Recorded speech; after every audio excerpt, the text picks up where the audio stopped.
Society. Right now we're talking about Vietnam. This is lecture 18, part 5. Now this is the third time I've redone this one. First time it hung up. Second time the audio disappeared. It was just me going. So we're going to try it again. Let me get this thing done. It kills us. So third try. So lecture 4, or video 4, ended. I was talking about the Gulf of Tonkin resolution. We're going to pick up there, and I might actually be repeating myself a little bit from what the last one did, but I don't remember exactly where I stopped, so I might just redo that little part. So, well, let's get on with it, shall we?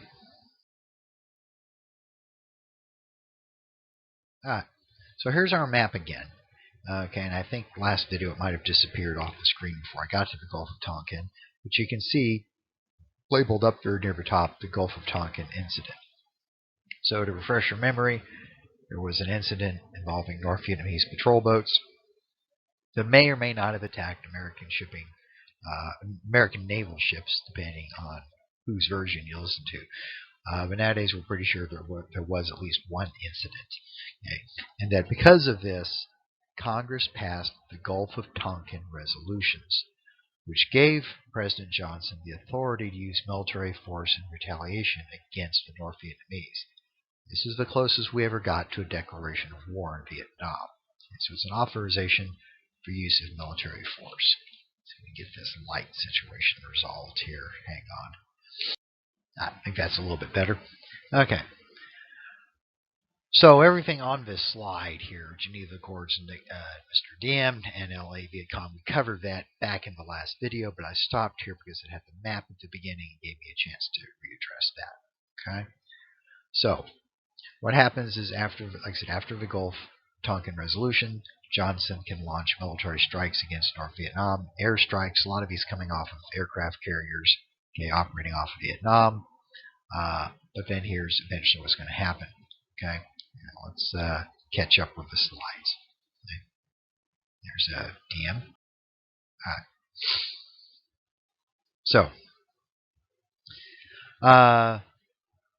there had been advisors in Vietnam under Eisenhower. I think I covered this in the last slide, with the last video, and then again under Kennedy. There had been hundreds under Eisenhower, thousands under Kennedy. But here's what happens with Johnson.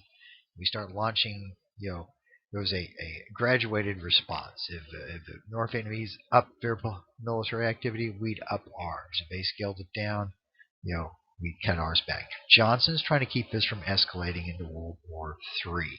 Remember, the North Vietnamese, the communists, are backed by their neighbors in China. They're also backed by the Soviets, who supply a lot of their equipment.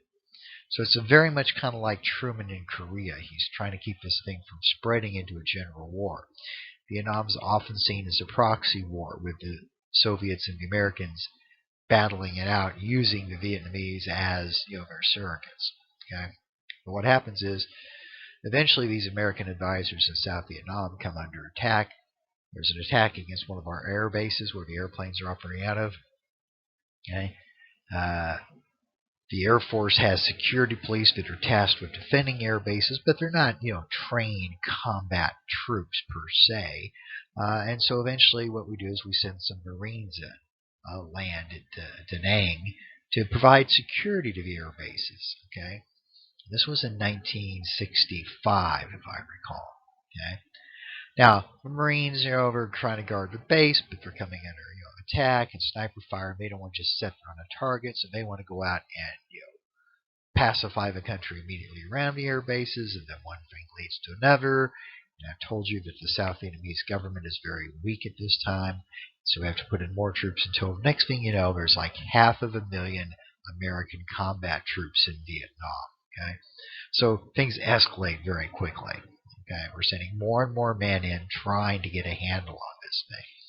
Now, the problem is we don't want to be seen as imperialists just trying to take over the country. So we're out there trying to win the hearts and minds of the residents. Our guys go out on patrol. They look for Viet Cong. They help villagers with medicines and stuff like that and food, but then they leave and then the Viet Cong come back in. So we're not like capturing and gaining territory. It was sometimes called search and destroy. Try to search out the enemy and destroy him, and then you go back to base and he comes back. Okay. And what's going to happen is you'll start seeing opposition to the war in Vietnam. And this is usually split into two categories. Right? The hawks and the doves. Now, we met the war hawks back at the War of 1812. Hawks, they're aggressive birds. They swoop out of the sky and rip squirrels to shreds with their talons. Okay? Aggressive, raptors. Okay? Doves, of course, are birds of peace. Okay?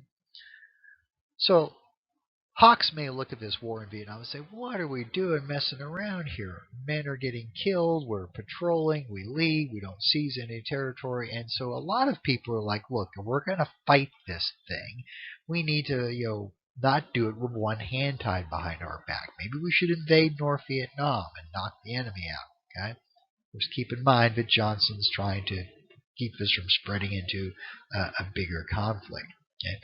So if you're of this hawkish mindset, you might support what we're trying to do in Vietnam, but think that we're kind of going about it, half-assed to be blunt. Okay, that we're not utilizing all of our resources.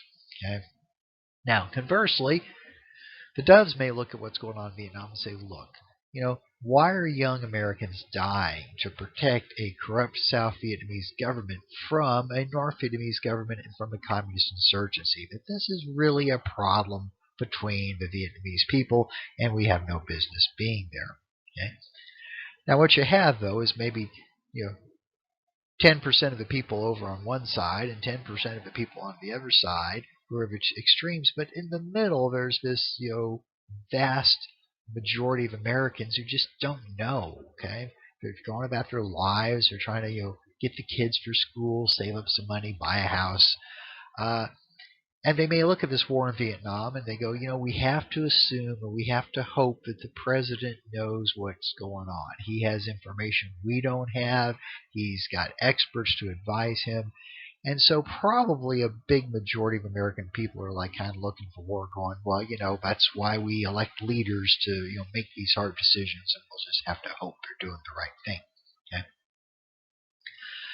So we've got, all these men in Vietnam, and by now we're getting into like 1967 and 1968, and people are being drafted and going to Vietnam. But the Johnson administration, okay, is saying, look, there's light at the end of a tunnel. We seem to be getting a handle on things. Okay, let me see. We got some more slides here. The general in charge of this at the time for the United States was William Westmoreland. Okay, by the way, I don't remember a picture of him as coming up. It was on the last video, but I'll mention him. Okay? But we're saying that it looks like we're getting a handle on what's going on. Okay, that's what the administration's telling us. Then something's going to happen. It's called the Tet Offensive. Let's see what slide is next. Yes, okay. Tet is the Vietnamese Lunar New Year. It's in January. Okay? I think it's on the same calendar as the Chinese, which would make sense because Vietnam's right next to China.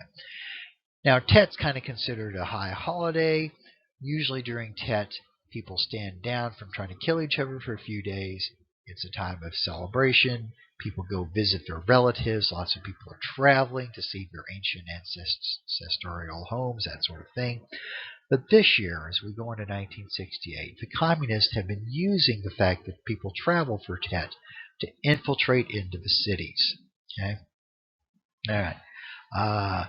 So Viet Cong, and by this point you're seeing some North Vietnamese Army regulars, are infiltrating into the cities in disguise as civilians, okay, bringing in supplies, and their plan is to launch this major offensive during Tet when everyone's kind of standing down thinking, hey, it's a holiday, everything will be calm for a few days. Now, because they figure that the South Vietnamese government is not popular with a lot of its citizens, the communists think that maybe if they show up, that maybe the citizens will rise up and support them in overthrowing the government, okay, which is a miscalculation. And so Tet breaks out, and these communist attacks start happening all over Vietnam. Okay, so you see this picture here, smoke. All right, this is a big surprise. Communist uh, attack troops actually penetrate the United States embassy in Saigon, which is the Vietnamese capital. I mean, so the ambassador is under siege. The security guards are fighting to protect the ambassador. This is happening, on basically, American soil theoretically. Okay? The communists also seized control of the ancient capital of Hue. That's spelled Hue, but is pronounced Hue, I understand, which is the former capital, is the old city.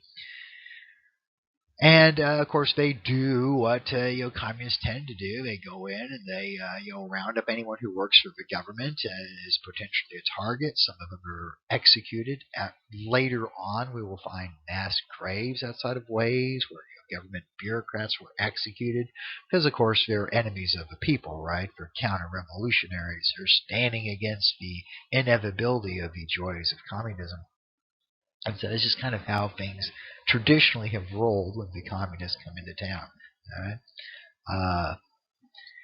And so Tet is this big shock to the American public because they're watching this at home on TV. They've been told by the administration that we seem to be getting to the end. We see light at the end of a tunnel. We think we're winning. And then all of a sudden, bam, this big attack hits everybody by surprise. And it causes a lot of people to question what the administration is telling them. Okay? Now I'm going to watch my time real carefully here. This is a very famous photo. Okay? In fact, I think it won the Pulitzer Prize. Okay? The man in the plaid shirt has his hands tied behind his back. The fellow with his back to the camera holding the pistol is a South Vietnamese officer. And what he's doing, he's executing this prisoner at point-blank range with a handgun. Now, there's video of this. If you're that sort, you can probably find it on the internet somewhere, and I guarantee you somebody's going to go look for it because that's just kind of how we are, right? But this picture shows up in the newspaper, and a lot of Americans are like, well, man, what's going on here? These are the good guys? The people we're backing are executing civilians in the street? Of course, there's always a backstory here that maybe the press doesn't tell you. The guy in the plaid shirt is a suspected communist guerrilla who has infiltrated into the city in the civilian clothing, which is considered against the rules of war. You're not supposed to pretend to be a civilian if you're not. And he's part of a group that has ambushed this officer's men and killed some of his men. So maybe you could kind of chalk this up to the heat of passion, heat of a moment. I mean, your men have been attacked, some have been killed. This guy's maybe you think responsible for it, and you might just walk up and say, well, we'll put an end to this right now. Okay? All right. But once again, for Americans watching this at home, they're going, man, we're back in the South Vietnamese, and they seem like these heartless, cruel folks. Okay? Of course, they don't. The television can't show you the mass executions going on in Hue because there's no cameraman there, right? This is how it rolls. You're blind to the atrocities going on by the enemy. Okay? So Tet is a big wake-up call to a lot of folks. Now, here's the thing that the press doesn't necessarily know or tell the people. Militarily, Tet was a disaster for the communists, right? Once the Americans and South Vietnamese recovered from the shock of the attacks, they responded forcefully. They re-seized all the areas that had been lost, and Tet more or less kind of finished off the Viet Cong as an effective fighting force. Okay, they took such heavy casualties it really kind of wrecked them. All right? And more from this point forward, we're dealing with actual troops from North Vietnam. So militarily, Tet was a bust, but politically, it was a big win for the communists because it gets a lot of people at home in America to question the wisdom of going on with this war and to question what the Johnson administration is telling them. And Johnson will start looking to de-escalate the American involvement in the war.